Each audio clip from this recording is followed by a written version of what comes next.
people to relate to you on different levels. Exactly. And then, like you just said, and then when they do go to say, "Oh, I'm going to look for a house or I need to sell my house," oh, that girl who Mm-hmm. might have the same interest as me, oh, yeah, she's a realtor. I mean, because you really have to, you form a bond and a friendship through the whole transaction. Because it could take, like I said, 1 month or it could take 3 years. My name is Kevin McIntosh, and this is the Closing Table, where we talk to experts about their experience in real estate all across the country. Let's go.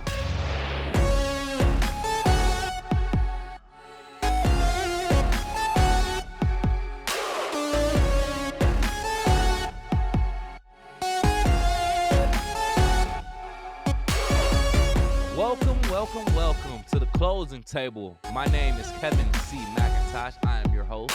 And joining us on this episode, we have the pleasure of speaking with real estate agent Rachel Becker. How are you, Rachel? I am good. Good. How are you? I'm doing just great. Thank you so much for joining us today. And like I said, we appreciate all of our guests for accepting our invitation and for taking time out of their very busy schedule. So Thank yeah, you. we are here to talk about what's going on specifically in your market, which I cannot wait. But to start things off, I like to, have a little game, an icebreaker. For you, I have something called This or That, Rachel. It's essentially two conflicting or contrary words related to real estate. You just tell us which one you choose based off your own experience, whatever merits. And if you want, you can tell us why. You ready? I'm ready. All right, let's do this. First one, location or condition? Location. Closing skills or follow-up skills? Ooh. Follow-up skills.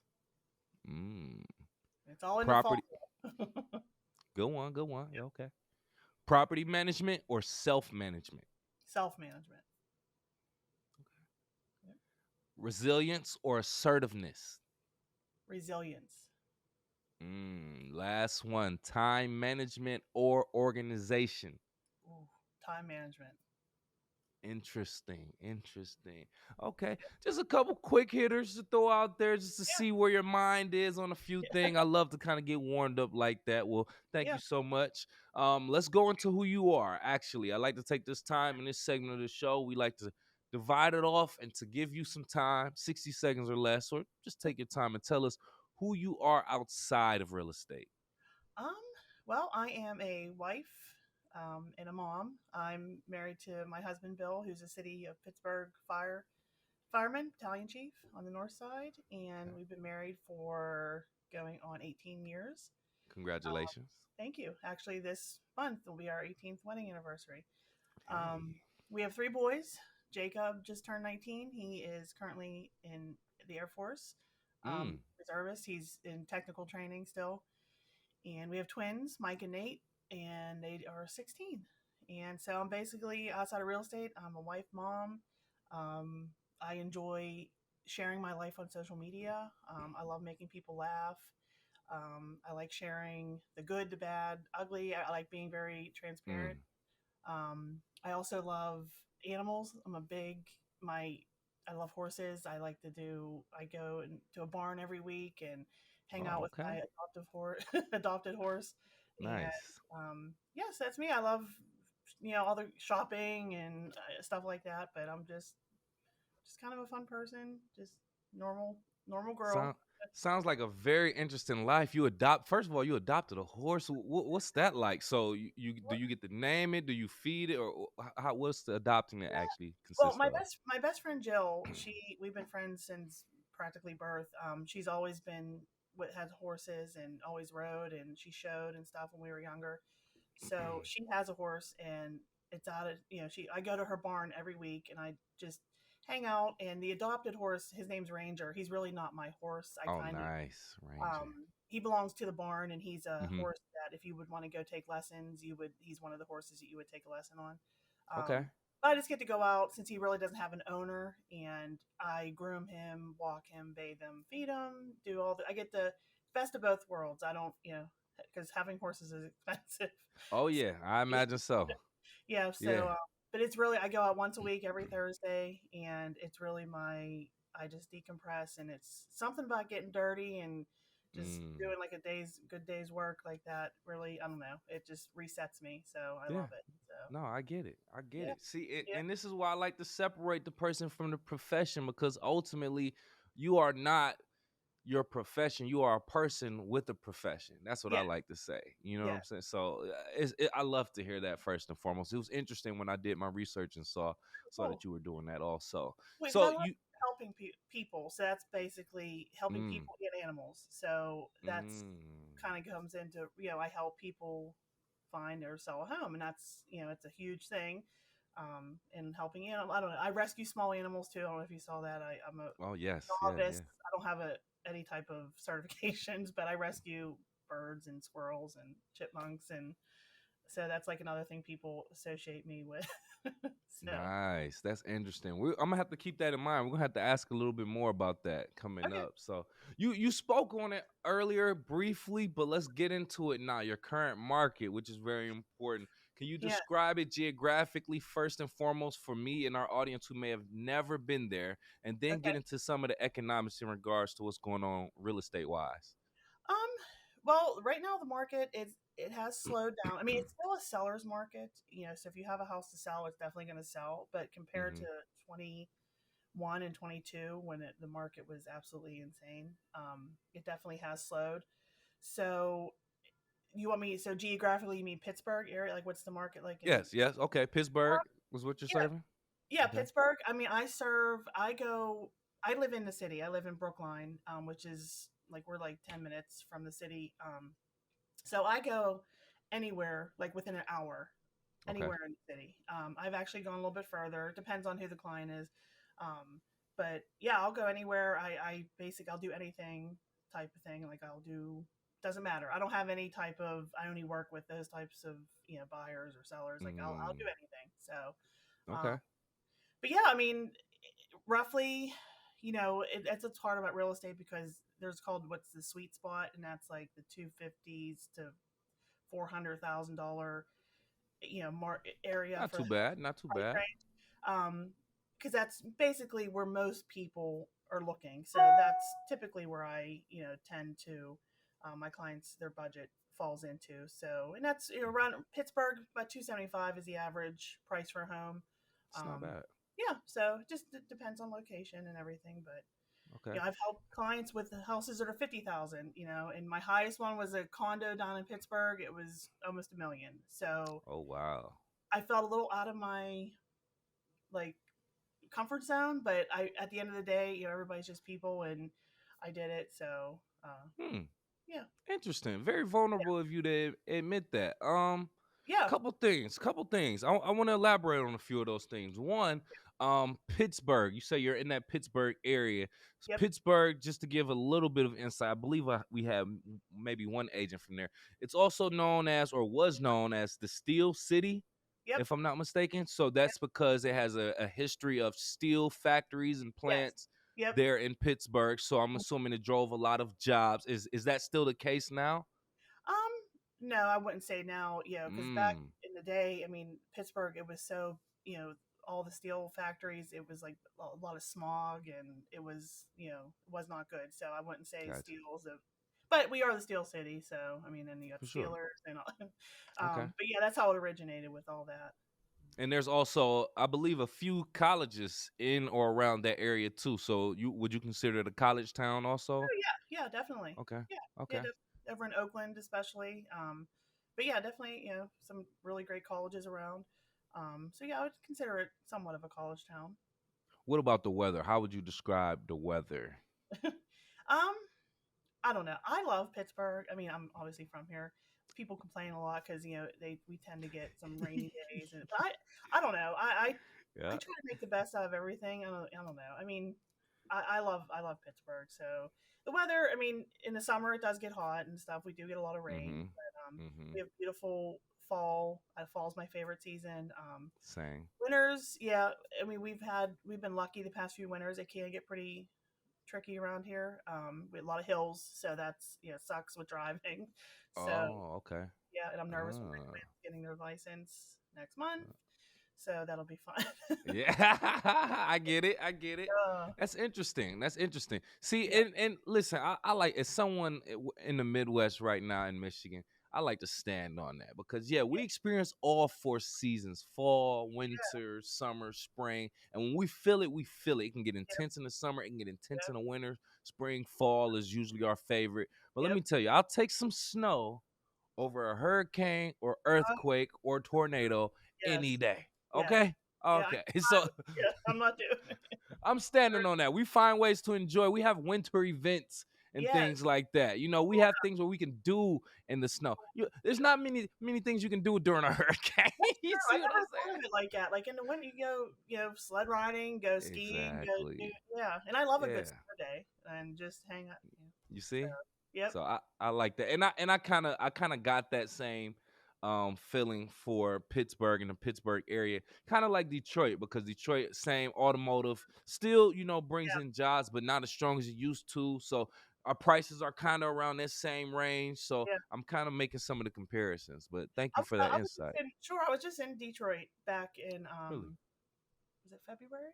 Mm-hmm. Yeah, I was there for like a conference for the big mortgage UW, what is, I forget what it's called now. UWM? Yes, I was there with Mm-hmm. the mortgage guy in our office. He took us there and we did a tour and did the whole thing, and we got completely snowed in. Like it was a big storm that came in and we didn't think we were going to make Yeah. it home, and so it was Yeah. pretty cool. So that was my first time in Detroit.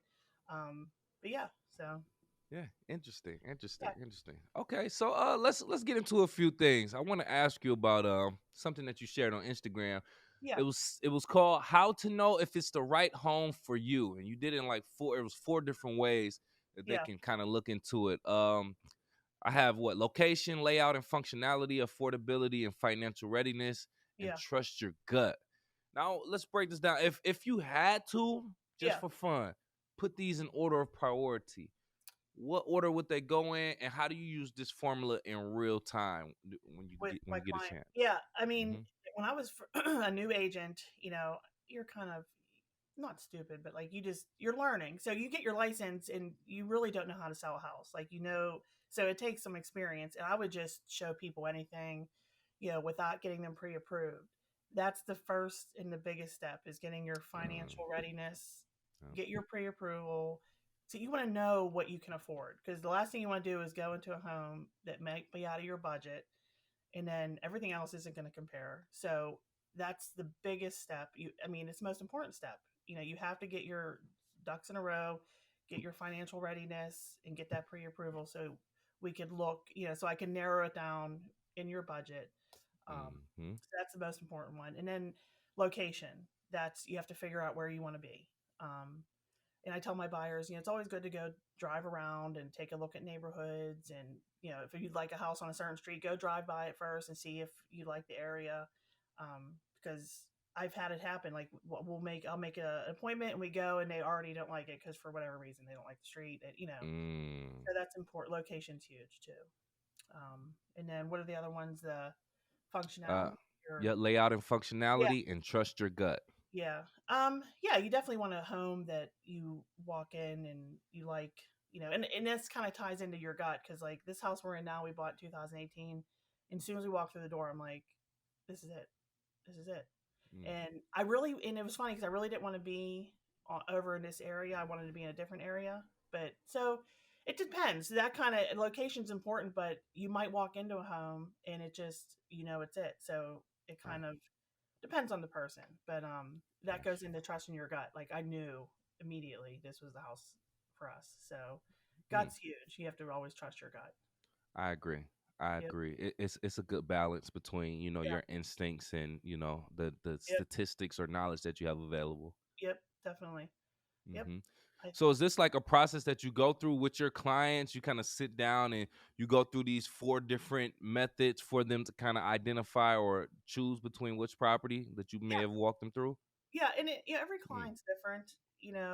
I have clients now. I've been showing houses for one is we're over 3 years. I was showing them houses before COVID.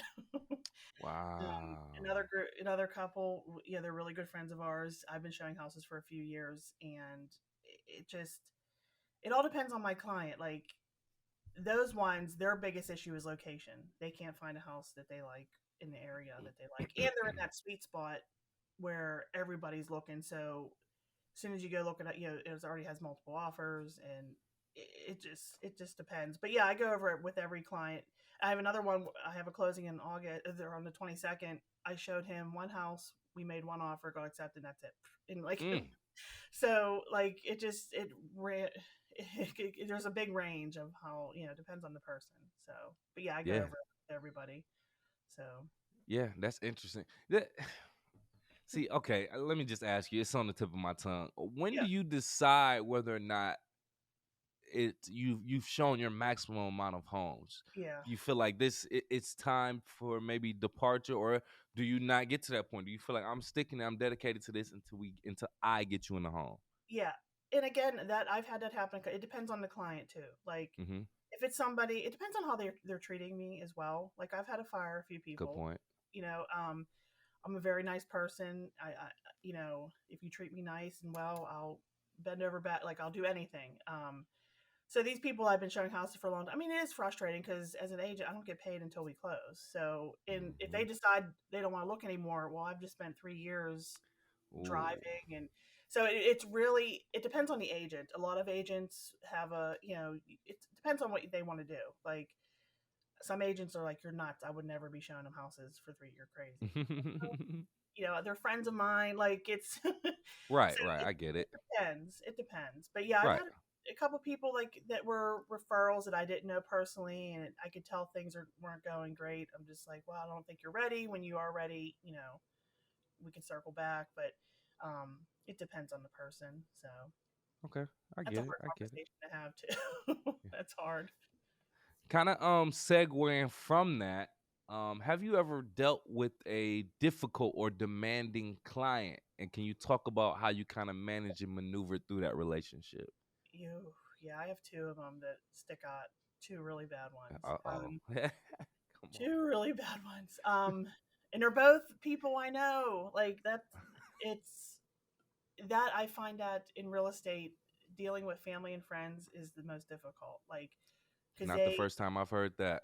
yep, because they expect more of you, and you expect more. Like, you try to go above and beyond. I mean, I do that with all my clients, but it's different when you know them Mm-hmm. personally, especially family. But luckily, these two people were not family, but they were friends.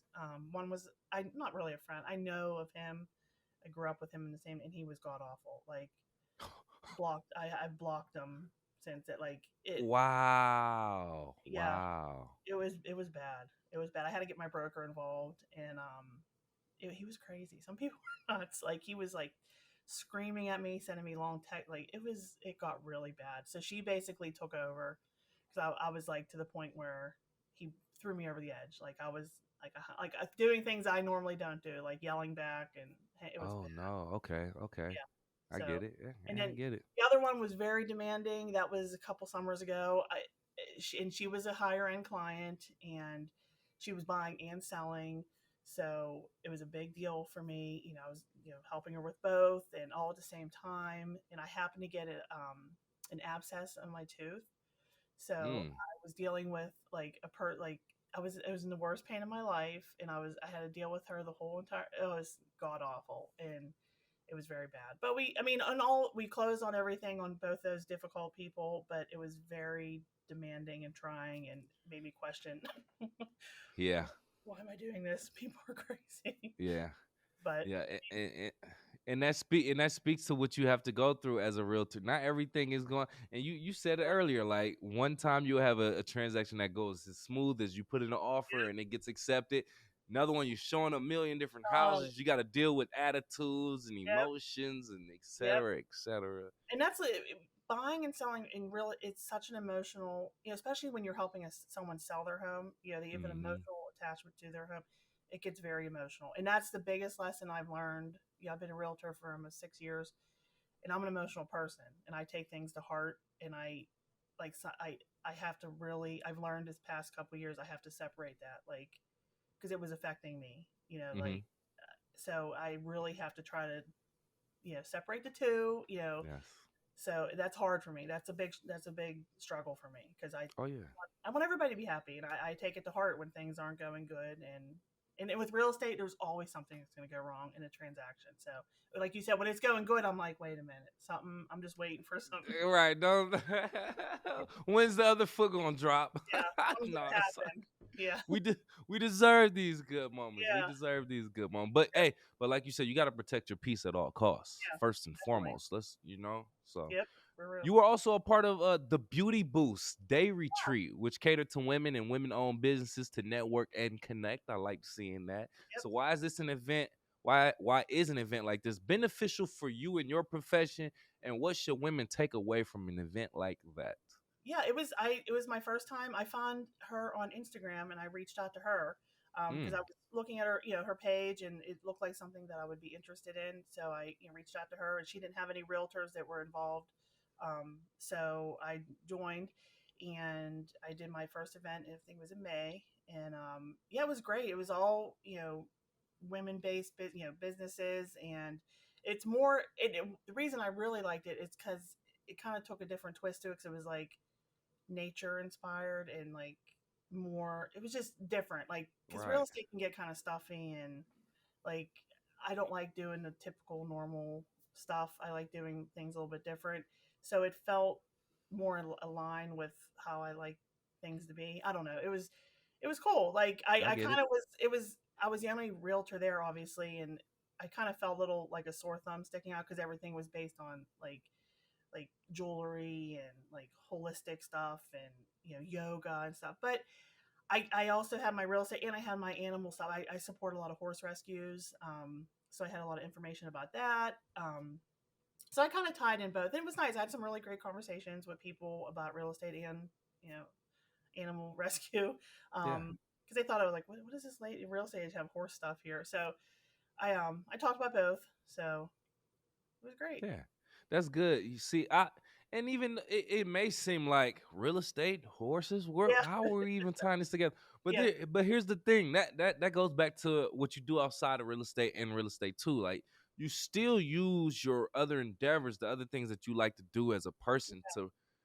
You may not always use that to recruit clients, but sometimes just going about doing your passions, you may build relationship with people and then end up being a client and things Well, and like that's that. why I say, like, because my family gets annoyed with me because I post a lot and I do, but I'm like, and I do it because I like it, but I do it because you need people to relate to you on different levels. Exactly. And then when, like you just said, and then when they do go to say, oh, I'm going to look for a house or I need to sell my house, oh, that girl who Mm-hmm. might have the same interests as me, oh yeah, she's a realtor.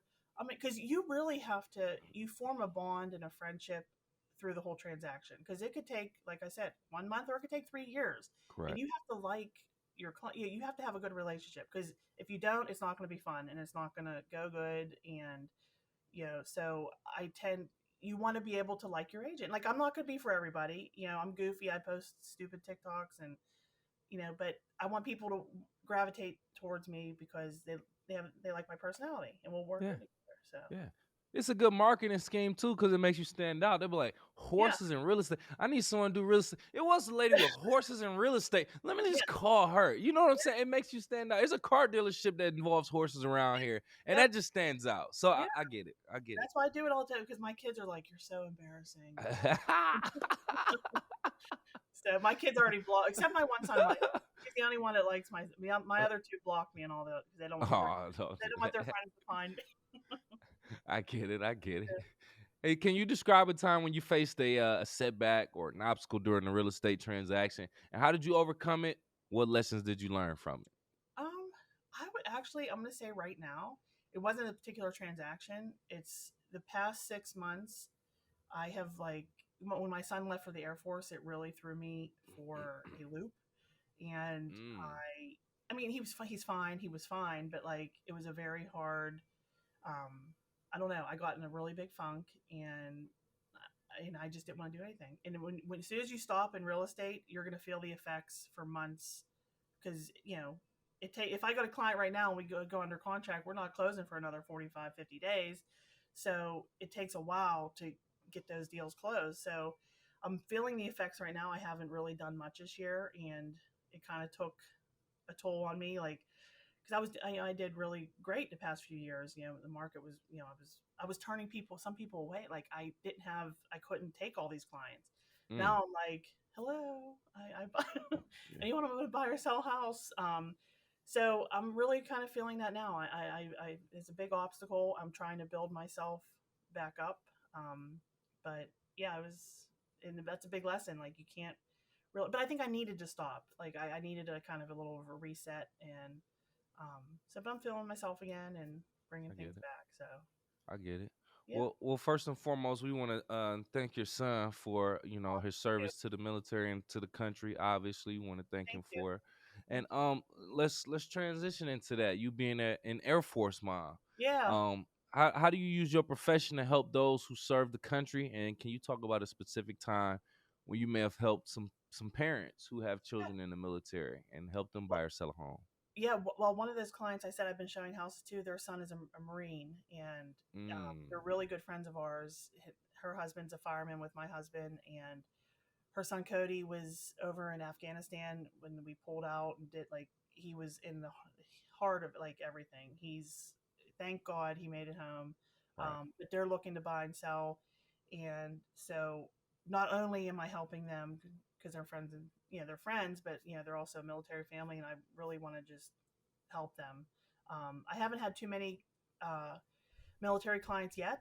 'Cause I'm a new military mom, so I really haven't, shared too much of that on my business yet. But I would love to help any type of, military family. That would yeah, be amazing. But yeah. yeah, they're really important to me, helping them find something, and because they really went through a rough spot, like when he was over there. So Yeah. See, yeah, that's good. That's another example of, just using your everyday life type of, mhm. situations and using that to build common ground with others, Yep, clients, building those relationships and things yep, of that nature. So yep, it's a very special group, yeah, those who serve in the military and those who are related to those who yeah. serve in the military because, you're obviously, part of that too. So Yeah, and we it's a we really love it. I'm new to it, so I'm learning, and my other two boys Mhm. want to go to the Air Force as well now, so in a couple years they'll be doing this, so we'll I see. get it. Yeah. Yeah, I have a friend from high school who's in the Air Force. He's been there since what 2008, 9, a couple Okay. years after we graduated. Been in Wow. Germany ever Wow. since. Well, he's been around the world, but Yeah. yeah, miss him too. We talk to him every Yeah. now and then, but Well, he's you're gonna he's say, out yeah, there serving the country. that's awesome. So love it, Cool. love it. What about you talked about a few relationships. Do you have any other maybe relationships that you've built throughout these years that you've been active and where it's been a very rewarding relationship or interaction with a client? Um, yeah, I mean, aside from those other two, most of my Hmm. interactions are always really great. I have most of my clients at the end of the transaction are like, "I'm gonna miss talking to you. Like we talk every day." Um, Right. but I really love helping first time home buyers. That's the best feeling, a first time home buyer. Like having helping them get those keys, and it's such a humongous deal. It's awesome helping somebody achieve that, in their life. It's great. So, and I tend to work Nice. with a lot of first time home buyers, so I Hmm. really enjoy doing that. We love to hear that. Yeah, And what the thing is in today's market with first time home buyers, they're probably facing the yeah, most challenges yeah. amongst any type of consumer in the real estate industry right now. So in your opinion, what's the most challenging aspect of the real estate industry, whether you're speaking from a perspective of a professional like yourself or from a consumer or an inspector perspective? And can you recall any specific incident that exemplifies this challenge? For a first time home buyer, yeah, I mean, yeah, because you have to go in, you have to be ready. Especially the market isn't too bad, but you can't him haul around. Like back when it was like really bad, I would tell my buyers like, you have to know before we even step in if you want to make an offer or not. Like Mm, you can't go home and think about it because it's going to have multiple offers. You have to be ready to go over asking. Sometimes you have to like this is all depends on the buyer. Take out inspections, like waive contingencies. You have to really you have to be aggressive, and some people aren't ready for that, and because that can be hard. Especially right. you don't want to be what I like to call like house poor because you don't want to spend all this money on your home and then not have any. Like you have to really think about what you're doing, and it's hard for people to make those decisions. The other clients that I'm working, that I've been showing houses for a long time, that's where they're at. They do not want to go over asking, and every time we find a house, I've probably written close to 10 offers over these last 3 years. We always get outbid. Mm. But I mean, it sucks, and I get it. I understand where they're coming from, but they want to be in a location that's very popular, and they're in that sweet spot as far as the budget. So it Yeah. kind of puts them in a bad. It's tough. It's really tough. So Yeah. No, I get it. But you like you said, you gotta consider all things, maybe some contingencies, hmm inspection, appraisal type thing. yeah. Obviously offering over asking. hmm Maybe even what do they call it? Where you let the seller stay in the home for a couple days Yeah. afterwards. Yeah, there's all kind You of be tricky flexible. things you can do. Mm-hmm. And I've had the thing we're not allowed to do anymore is write letters. Like I've had that work in the past where the buyer writes a seller a love letter type thing, like, you know, telling how much they would love the home and this and that, like kind of giving you a little backstory on who they are. And we're not allowed to do that anymore. So, Really? yeah, Why is that? And since when? it's been recently. I mean, you could still, the buyer could do it, but the agents can't have any. You're not allowed to be involved in it because it's basically discrimination. Hmm. A seller, you should just be looking at the offer. You shouldn't be looking at like, this person is just like me. Um, Oh, so, wow. yeah, Okay. yeah, Wow. yeah, yep, Interesting. yeah. And that Wow. one difficult client I had, she did that to me. She didn't want to accept an offer based on who and it really, I had to get my broker Wow. involved too. Okay. Wow. Look at that. Okay. Yeah. And this is a federal mandated, regulated No, I type of don't think it's ordeal? federal. I would have to ask my broker, but I just know we're not allowed to do it anymore. I don't know if Oh it's just yeah. like a Pennsylvania No, it thing. makes sense. It should be federal if it's not, because Yeah. now that you explain it, it makes sense. So I mean, when you think wow. about it, like you shouldn't be looking at, this person's just like me. That's You know, 100% correct. I you should get just it be now. looking at the offer. Don't look at that. So that's what that one lady did to me. She didn't, and it was bad. Like I told her, I'm like, you could not. I said, I cannot say that. I could lose my license. Like you, Mm-hmm. no. So again, and my broker, she's amazing. Like she, if it wasn't for her, I probably wouldn't even be in real estate anymore. She's amazing, and she That's helps. real. She's a very great person, and Sherry Flaherty, and so she really helped navigate that difficult. Yeah. That was big. So The crazy thing about that is when it works for your client, you don't even think about it like that. yeah, But when it doesn't work, it makes sense that it exactly. is Yeah, discrimination. Like, because oh we did. wow. I had people do it because I wasn't even thinking that way. I was just, Mm-hmm. Yeah. you just want to tell the seller how much you love the house, and that, like, I wasn't thinking of it in the bed like you just explained it. Correct. When you think about it the opposite way, it's not good. So Mm-hmm. That's a yep, great point. Okay. yep, So knowing what you know now, and we spoke a little bit about it, but knowing what you know now, I love this question because it has value to our audience yeah, who may be potential home buyers. yeah. Using today's resources, what approach would you take to own a home in 2023 in today's market? Being a first time home buyer. First time home buyer, I oof, would definitely get my financial stuff ready, Mm-hmm. and you have to be aggressive. You have to be if you have to be ready to go all in, and if you have to trust your gut, and if you really want to own a home, you're never going to find the perfect. That's another thing. Like people, you can walk in anywhere and you're going to find. You have to be a little bit. Um, what's the word? You have to like be able to give and take on some things because you're never going to find everything. You have to write a list, and you know your non-negotiables. Definitely you have to with different bedrooms, how many space and stuff like that. But you Mm-hmm. have to be a little bit give and take. You're not going to find everything perfect. Even if you build a house, there's always going to be something. So, That is true. That is true. so And just that's because I just had a friend who bought a home, new construction, and there was yeah, still he complained about the floors and he had to fix the oh floor. yeah, That was crazy when I heard that. I was like, wait, yeah, what? yeah.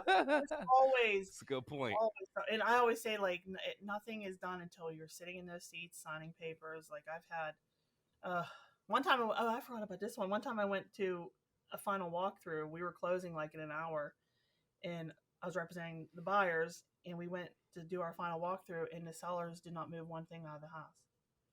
And not only did they not take anything out of the home, they were almost like hoarders, and the house was completely filled with stuff, like everything, Wow. like animals. They had lizards and fish tanks, and it Oh was no, no, crazy. And no. that was like it was bad. So it all worked out in the end, but oof, that was bad. I know, right? Like, can you come get your stuff, please? Yeah, Come get yeah, your things. you're supposed to be out of here in an hour. I don't know how this is gonna Yeah, happen, in but an hour too. Oh my uh, goodness, what are we yeah, doing?